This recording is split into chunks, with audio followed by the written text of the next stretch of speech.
मेरे दोस्तों, मेरे भाइयों, आप सभी का यूट्यूब चैनल SRA फाउंडेशन पर बहुत बहुत स्वागत है, अभिनंदन है। हमारे दोस्तों, हमारे बहनें, जैसे कि हम सब जानते हैं, आजकल सनातन धर्म, हमारे संस्कार और हमारी संस्कृति, इस पर बहुत ज़्यादा यूट्यूब चैनल के माध्यम से बोला जा रहा है। मैं आप सभी को यह बताते हुए बड़ा खुशी महसूस कर रहा हूँ कि हमारे सनातन धर्म की और संस्कार और संस्कृति की तरह तरह से हमारे कथावाचक, चाहे वो संत हो, चाहे वो गृहस्थ हो, चाहे वो स्त्री हो या पुरुष हो, अपनी अपनी तरह से बहुत अच्छी व्याख्या करते हैं और सनातन धर्म और संस्कृति का बढ़ चढ़ के उल्लेख करते हैं, प्रचार प्रसार कर रहे हैं। लेकिन वो संत, चाहे वो कॉमर्शियल हो, चाहे वो संत कथावाचक कितनी भी अच्छी तरह अपने प्रवचन दे रहा हो, परंतु वो एक दूसरे पर टीका टिप्पणी ना करें, क्योंकि सनातन धर्म का प्रचार बहुत ही आवश्यक है। सनातन धर्म से ही हमारी संस्कृति और हमारे संस्कार आते हैं। कई कथावाचक जो पुरुष हैं वो ज़्यादा से ज़्यादा स्त्री कथावाचक ना बने, इस कारण तरह तरह का दुष्प्रचार उनके अगेंस्ट करते हैं, जो कि गलत है। आप स्त्री हो या पुरुष हो, आपको धर्म का प्रचार करने का अधिकार है, आप कर सकते हैं, कर सकते हैं, परंतु सिर्फ ये कहकर व्यास गद्दी पे सिर्फ पुरुषों का अधिकार है, महिलाएं या स्त्री व्यास गद्दी का पर बैठकर प्रवचन देने का अधिकारी नहीं है, तो ये गलत है। और उसको तरह तरह से प्रताड़ना करना, उस पर दोषारोपण करना, उस पर टिक्का टिप्पणी करना, ये हमारा सनातन संस्कृति का बड़ा अपमान है। मैं आज इस यूट्यूब चैनल के माध्यम से हमारे सभी कथा प्रेमियों को और कथावाचक को यह अपना निजी व्यक्तिगत सलाह देना चाहता हूँ। कृपया किसी भी स्त्री पुरुष का भेदभाव ना समझें, वो सिर्फ ये समझें ये हमारा कथावाचक सनातन धर्म का प्रचारक है, प्रसारक है। अभी कुछ दिनों से एक यूट्यूब चैनल पर मैं देख रहा हूँ, हमारी पूज्या श्री जय किशोरी जी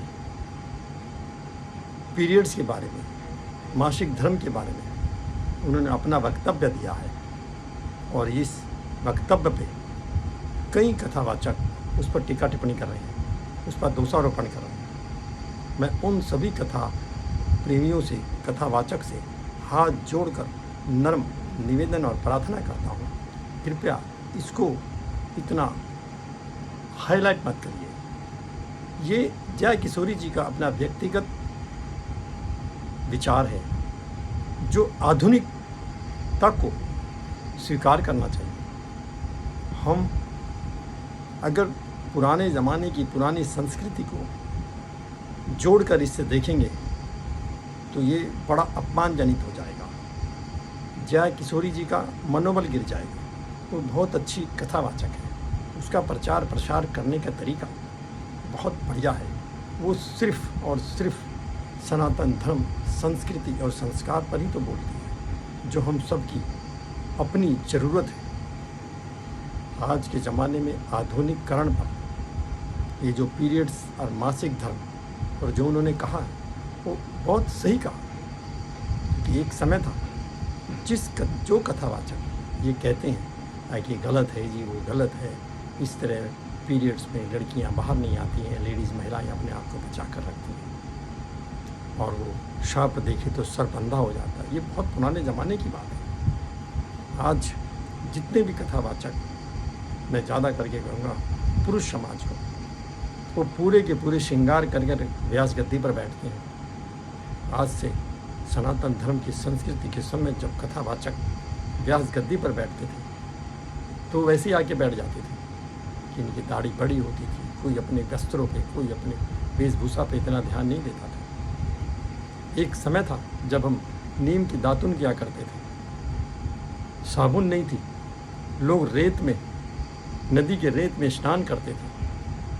धीरे धीरे धीरे धीरे समय बढ़ता चला गया और आधुनिकीकरण से वो आज सभी कथावाचक बहुत अच्छी तरह श्रृंगार करके बैठते हैं, महिलाओं और स्त्रियों से ज़्यादा श्रृंगार कर कर बैठते हैं। ऐसा क्यों?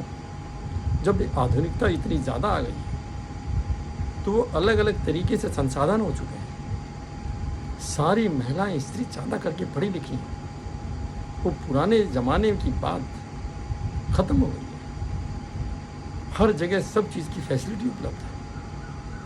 तो आप कथावाचक सिर्फ और सिर्फ एक महिला का, एक स्त्री कथावाचक का इस तरह का स्टेटमेंट देकर उनका अपमान करना, अपनी निजी व्यक्तिगत तरीके से उनका डिमोरलाइज करना, सिर्फ और सिर्फ तरह तरह के बहाने बनाकर कि भाई वो स्त्री है, वो व्यास गद्दी पे ना आए, तो ये गलत है। आप किसी स्त्री का या किसी पुरुष का, सनातन धर्म प्रचारक का अपमान करते हैं तो हमारी हिंदू संस्कृति का विनाश करते हैं। आज और कई लोग ऐसे हैं जिन्होंने अपनी संस्कृति, अपने संस्कार के खातिर सब कुछ छोड़ रखा है। वो अपनी संस्कृति को नहीं भूल रहे। हम अपनी संस्कृति और संस्कार को भूल रहे हैं। यही वजह है कि हमारे बच्चों में आत्मविश्वास कम होता जा रहा है। ये पढ़ाई, इतनी हायर एजुकेशन के बाद भी वो संस्कार नहीं है, संस्कार नहीं जानते हैं।